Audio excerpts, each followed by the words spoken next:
Welcome to Season 10 of Purposeful Empathy, a show that is dedicated to amplifying the voices of people from across the globe who understand that the world needs more empathy and are doing something about it. I want to thank all of you for watching. Our first 100 episodes garnered over 20,000 organic views. I couldn't do it without you. Please share, please subscribe, and enjoy the show. Welcome to a new episode of Purposeful Empathy. I'm joined by Beth Wuller, who is the founder and chief intention officer of Neugroove, a platform that invites others to celebrate new ways of thinking, living, and being.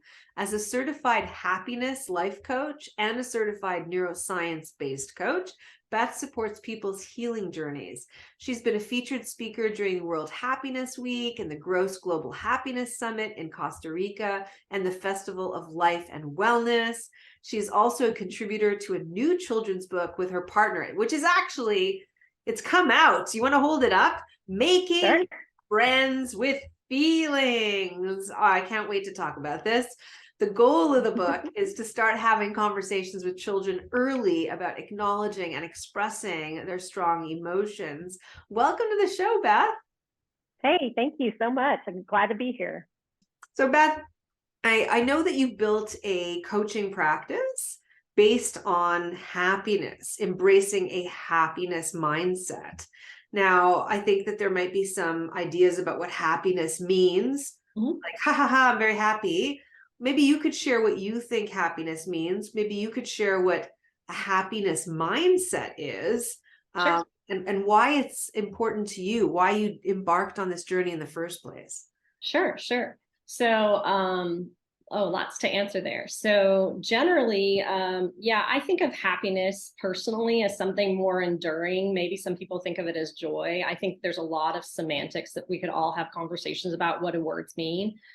For another day, but to me, it's living more in your I used to call it below the line and above the line, which is like, okay, if this is neutral and I'm living in depression most of the time, how do I flip the script and try to live in happiness more of the time? Just in those three simple, like neutral, plus, and minus. So, I mean, then of course there's extremes and variations on each one of those, but essentially, for me, I had struggled a lot when I was in my teenage years, from 12 to probably 25, with depression. And so I was really determined to find my inner peace. And so to me, happiness is the culmination. You can't just jump there. It's kind of the culmination of, you start with inner peace, you start by how to treat yourself, how to love yourself. You learn these things, you go to self-compassion, and you're starting to have this inner peace, and then you're starting to have this joy. And it's like it's a momentum thing, you know. And even when things go bad in life, because of course there's not going to be a day or a year or whatever where that's not the case. But the amount you can bounce back from that, because you're more in the upper space of that continuum than the below space, you might just dip down for a second and come back up, and so for me, it was really about, how do I take all these what were not comfortable feelings and really give them the voice to myself, so I felt heard and understood even by myself. And so that was a long process of therapy, honestly, to get to inner peace. And then I'm just so thankful that once I reached that, I was like, oh, I like up the hill in a good way afterwards, So you do think that, a mental health issue like depression can actually be transcended with intentionality around, healing from whatever is the wound, but then making moves and strides into what you're calling a happiness mindset. Yeah, because you have to choose that. We have a negativity bias. We're born biologically with a negativity bias because it kept us safe.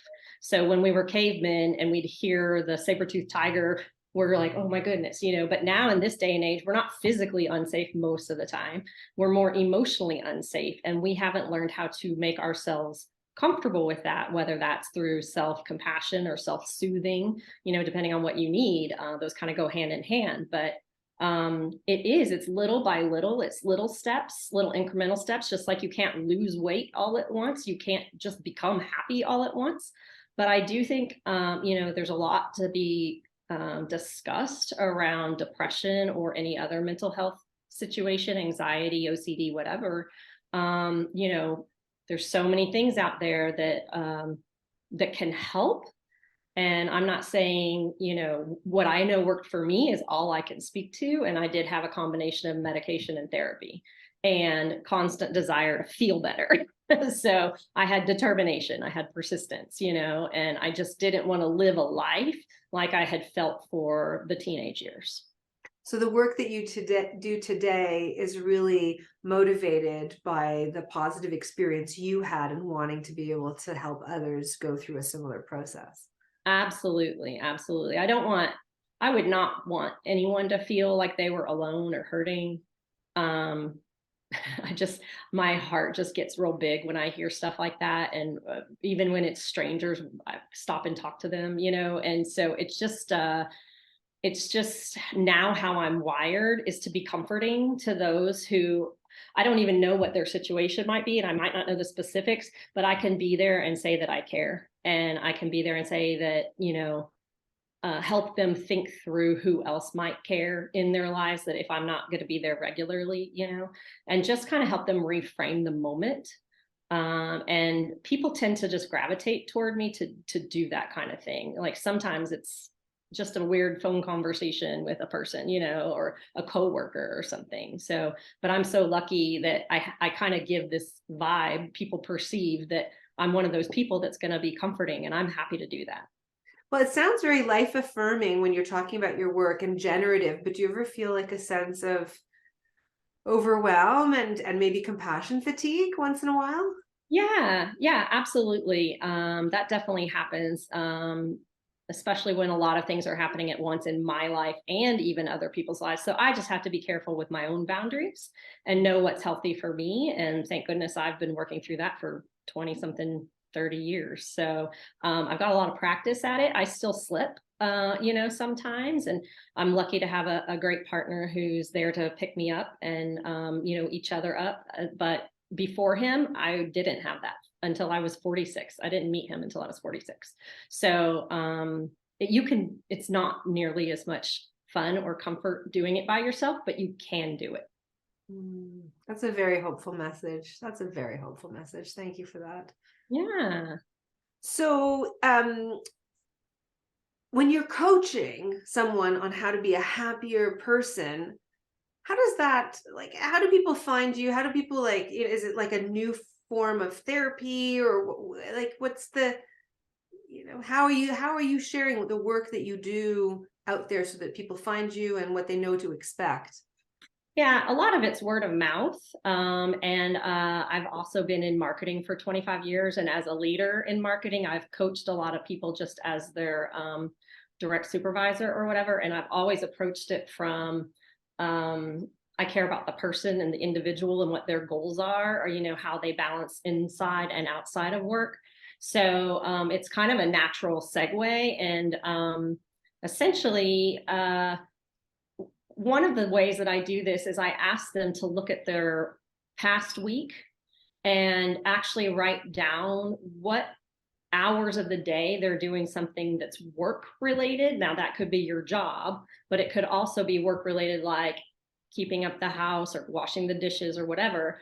Or what percentage of the time in your calendar in the last week have you done something that's really indulgent for yourself, or even just slightly caring for yourself. So if that's taking a walk in nature, if it's taking a bubble bath, if it's, going to a movie by yourself that you really want to see, what are the things that you're doing to treat yourself well? So it's really kind of taking a snapshot from their memory of the week prior, and then putting some goals in for the week moving forward. So that's just one way to start thinking about how much time am I spending more in an intentional regard, or am I just sitting around and watching TV or flipping through Facebook and really not getting much out of what I'm putting into it, because I'm not putting anything into it in that case, It's so interesting. I'm feeling like really dissonance as we're talking about this, because since the beginning of the year, I felt this kind of low grade of like always having to do so much work,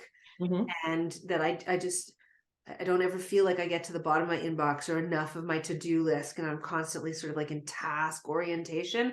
And that's actually something that's very, it's kind of my lane. I grew up in that with my family, my work before leisure.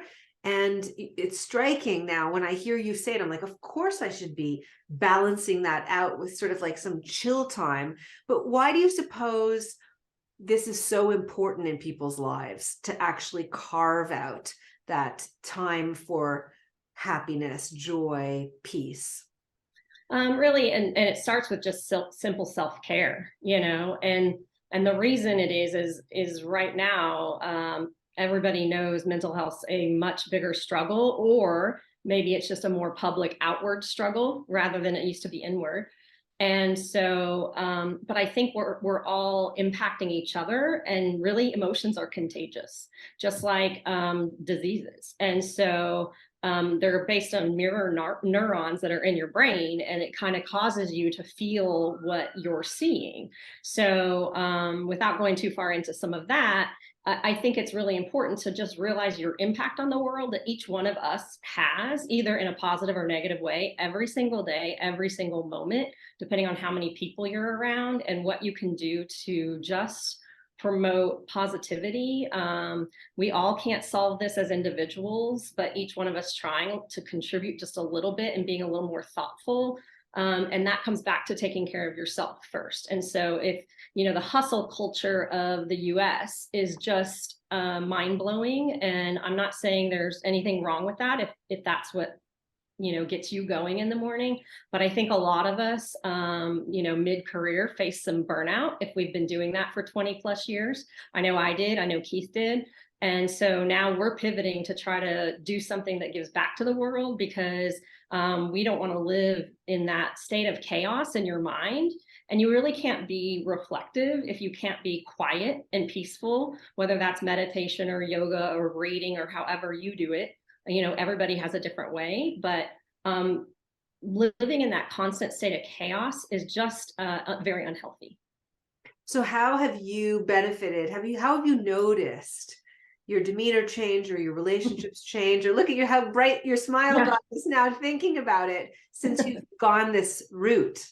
Well, yeah, it's been a 20, maybe 30-year journey. So, I mean, it's been a long time. And I'd say in the last 8 years, I've been in that inner peace and now on the side of happiness.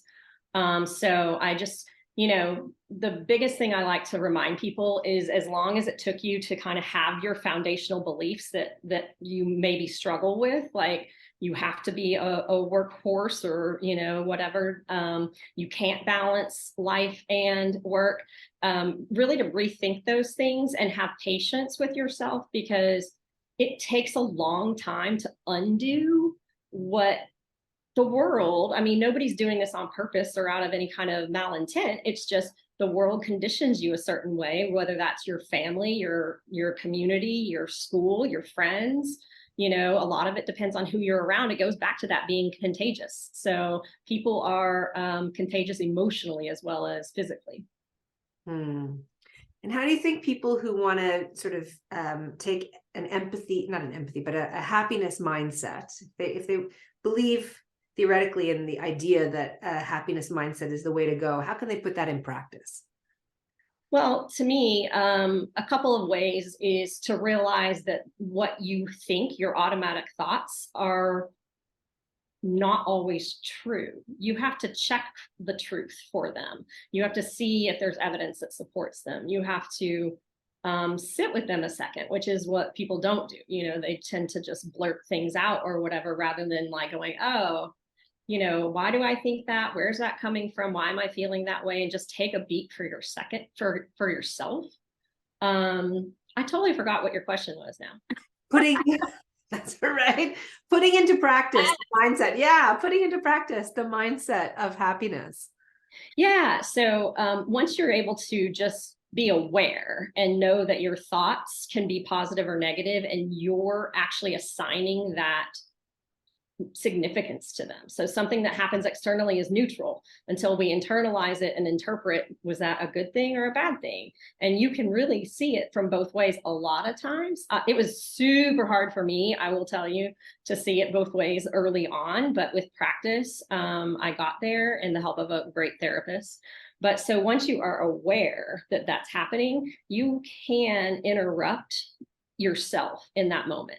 And so really taking that pause to consider, is this, is this who I want to be? Is this how I want to sound? Is this how I want to come across? Based on whatever situation you're in, I'm kind of thinking of it if it's a challenging situation, and how do you want to respond to that as opposed to react to that? And so just taking that half a beat, even if you have to say, you know what, I need to go to the restroom for a second, take a beat even longer by yourself and go, okay, what am I gonna do? And it's very simple to simply just say, I need a minute. Let me get back to you about that if that's a struggle. And those things, why I'm connecting them, it sounds like I'm going to the negative side of things to explain what happiness is.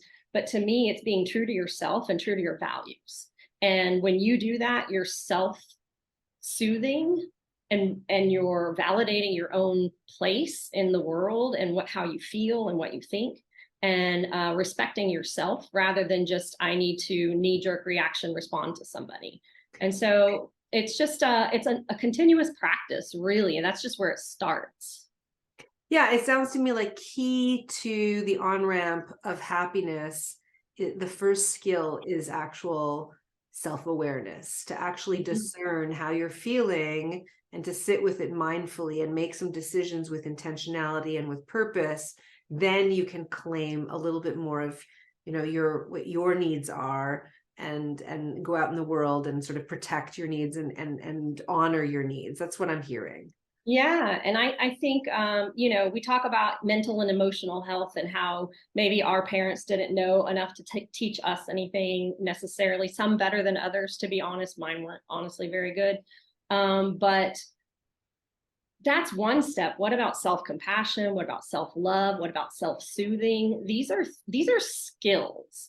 And if everybody thinks that everybody else has them and they don't, nobody has them until you actually focus on cultivating them in your own body, mind, heart, And so they're things that as children, we're subject to what's around us. As adults, we have to take responsibility and say, who do I want to be? How do I want to show up in this world? And so that's the first place to start.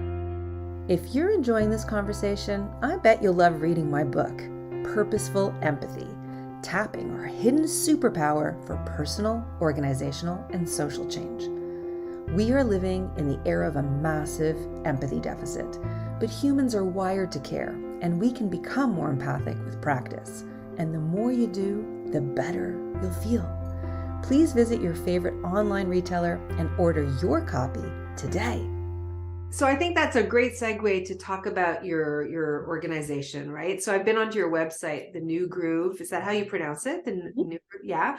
I read that your mission is, and I love this, help the world hurt less and love more. Mm-hmm.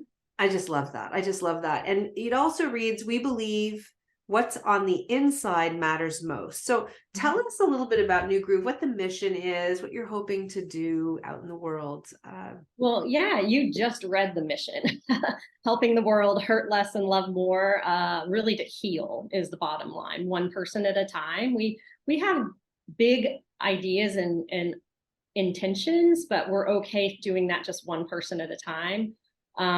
So because each person you reach, they have that relay effect with everyone in their lives if they take it seriously and try to put some of these practice in place, but really we're trying to instill a new understanding about self-love that leads to more of a cultural shift for authentic and visible compassion. I know you focus on empathy. We take it, compassion is very similar, but for yourself first, and then for others also. And so we want to inspire people to make new intentional choices that are healthier and not coming at it from you're sick or you're broken, like you had asked earlier about, is this a new form of therapy? And it's not.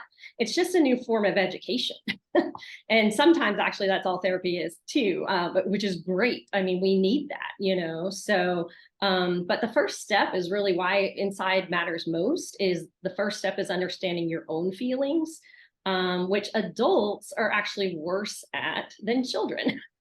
So that's a big statement to make, but I've heard it from my yoga teacher so many times over the years. He's proud of his son for being frustrated or whatever, because he's emoting healthfully. Well, we've mostly in our lives, if you're 30 or 40 or something or older, we've learned poor ways to handle those things before. So watching kids and starting with kids makes a big difference. So this reminds me of something that I spotted, I think, on your website. I want to share on screen. Oh, okay. Can you see that? Yeah. Right. So I took a screenshot of this, and it reminds me a little bit of Brené Brown's book about emotions. I wonder whether or not, could you talk about what this is and how it's useful? Well, it's so interesting you brought this up. I was just having a conversation about this like an hour ago. I'm looking at the particulars in here. The thing that I'm sad about this particular version of the emotion wheel is when you look at that very core intersection, you're absolutely right. We often listen to and watch Brené Brown where possible. But the core section in there only has happy. That's really the only, if you want to label it positive. Surprise can be, on a happiness note, but bad, fearful, angry, disgusted, and sad. So when you look at that super core, that's probably enough for anyone to start with, honestly, because if you can just start there and you can pick between those things, you can go out to the next level and then out to the next level out. But a lot of people, like Brené Brown said, really can't identify more than 2 or maybe 3 emotions. And those are those core ones in the center. And I just wish we had a slightly different version of this with a better balance of positive and negative emotions. And how would this be useful? So if somebody is trying to get in touch with their feelings, they might look for the inner circle and then pan out and say, okay, do I feel let down, or am I feeling humiliated or bitter or mad? Like in that angry section, right? And then pan out more in order to be able to discern, oh, that's what I'm feeling. Actually, it's not that, it is this, and that makes a difference. Yeah, and really understanding that no feelings are a bad feeling, even though this kind of skews, and a lot of people think even just what I just said is 6 of these are not great, but that's because they're uncomfortable. That doesn't mean they're not good. They're actually usually used as warning systems. Your body is warning you, your body, your mind, your heart, something is warning you that something's not quite comfortable. And, again, I learned a lot from my yoga teacher, but one of my favorite phrases is get comfortable being uncomfortable. That's just kind of life in a lot of regards that you can't control, and you're only in control of so much. So, but I love the emotion wheel. I actually have my boyfriend and my friends have it on their phone, and we talk about when we've pulled it out to look stuff up before. So it's a great tool, and I've actually heard that there's a version for kids too. So we did not create that one that you just showed, but just wanted to let everybody know there are more simplified versions for kids too. Sweet. Yeah. With 4 colors, I have seen that for elementary school students to at least be able to sort of pick up the vocabulary of emotions, right? Which is, I think, good segue to get to making friends with feelings. Could you show the book again? Because it's just so beautiful. Tell us about it, why you were inspired to write it, what the book is about, and what you hope it will be used for.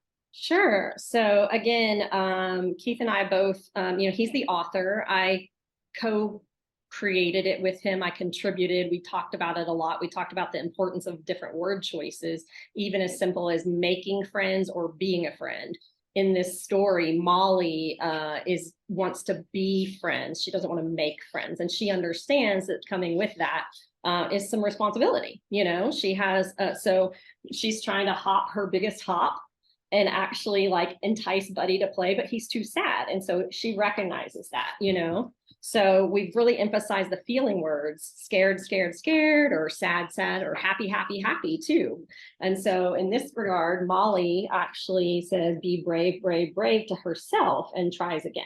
And so she's actually encouraging Buddy, the white bunny, to talk to his friend Shiner because they're kind of in a fight right now. And so Molly ends up helping Buddy be brave. And the reason this entire story came about is I've had bunnies since I was 7, from 7 to 17, and then from 27 to now. And so these are actually 3 characters. These are the bunnies' names. And on the website, makingfriendswithfeelings.com, you can actually go see pictures of the real bunny and learn about their personalities. But what happened is Buddy actually got ill. Well, he had an injury, less than sick. He was injured, and he had jumped down off the bed and landed on his back legs wrong. And he started army crawling. Like, he was like, cool, like, okay, whatever, you know, and I was like, woo, terrified. And so, but what happened, he and Molly were together as a pair at the time. And so he had to kind of be isolated while his legs were healing. And we were working on a lot of like physical therapy and even acupuncture and things like that with him. And so, what was beautiful though is Molly kept going up and just laying right next to Buddy, you know, in the divider kind of where he was. And we saw her being compassionate towards him. And we were like, this is so cool, you know. And Keith had started writing just silly stories for me about my bunnies while he was out traveling and things on his adventures. And so, but when he came home and Buddy had gotten hurt, and we saw how Molly was interacting with him, we were like, this was at the very beginning of COVID, like 6 months in. And we're like, man, if kids could just know, children should just know how to help each other too, because sometimes it's so hard to know what to say, even as adults. So the younger we can help children understand what to say when things are uncomfortable, whether that's with their own emotions or with the emotions of somebody else, we just think the whole world's going to be better off for it. And the point of this is to be a multi-generational impact by teaching the parents or grandparents or teachers, whatever adult has purchased the book, as well as the child, to have those dialogues at the end of any of the pages, really, you know, and invite that like conversation, and when it's not about them. And so it makes it a little bit easier. And honestly, I believe the parents are going to have a lot to learn from the kids. Mm-hmm. For sure. You're absolutely right about that. Beth, I love you know, ending my conversations with a question about how empathy has, you know, shown up in your life. I wonder if you could think to a time when you were on the receiving end of empathy, and what I call purposeful empathy. So you knew the person was being empathic, you know, on purpose, what that meant for you. Yeah, well, and there's plenty of examples. I'm thankful and grateful and blessed that I have so many examples to choose from. But instead of giving one for my romantic relationship, I wanted to tell you one maybe about my sisters. So I've got a few sisters, and 2 of them used to come down a lot for Christmas. And then they had their own kids, and 25 years later, those kids are now married and adults and having real jobs. So they don't come down for Christmas as much anymore. And so I was talking to one sister about how I missed the other one. And it was a little before Thanksgiving one year. And next thing I knew, I got an invitation in the mail that was to a sister's weekend. It had been like 2 or 3 years since they had come down. And so they invited me to go to Asheville, North Carolina, and just have just the 3 of us spend some time together and reconnect. And you know what? First of all, just getting the invitation was, I'm getting goosebumps again. Getting the invitation was so amazing and surprising. It was also very creative. It was written on kind of like this elephant baby invitation. I tried to find it, but I couldn't find it to show you. But it was just like the sweetest thing and so thoughtful of both of them. And it was really intentional. You know, they heard that I was, even if I wasn't like hurting, they heard I missed this, you know, I missed our connection. And so they were like, we're going to do something about this. And so we planned that for the next summer. And it was really great, especially for the one sister I was kind of disconnecting with. We were able to reconnect and have stayed in touch. That was just this past summer. So it's been really, I mean, what it meant to me, it's hard to put into words because it's all feelings, but it was amazing. And I felt very loved and very supported and very heard and understood. And I mean, that's kind of what everybody wants in this world. So the power of empathy, the power yeah. of purposeful empathy. I wonder how many bottles of wine were decorked that for that weekend. Yep. Wow. Well, thank you so much for sharing. I love the work that you do. Thank you again for putting out this children's book that I think is a very powerful tool to have conversations around emotions. And the earlier we learn to be expressive, the happier we will be as adults. Yeah. Yeah. Thank you everyone for watching. We look forward to seeing you back next week at Purposeful Empathy. Thank you for watching another episode of Purposeful Empathy. Remember, this show is dedicated to amplifying the voices of people from across the globe who understand that the world needs more empathy and are doing something about it. If you want to get involved, share this video, subscribe to this channel. See you next week. Thank you so much.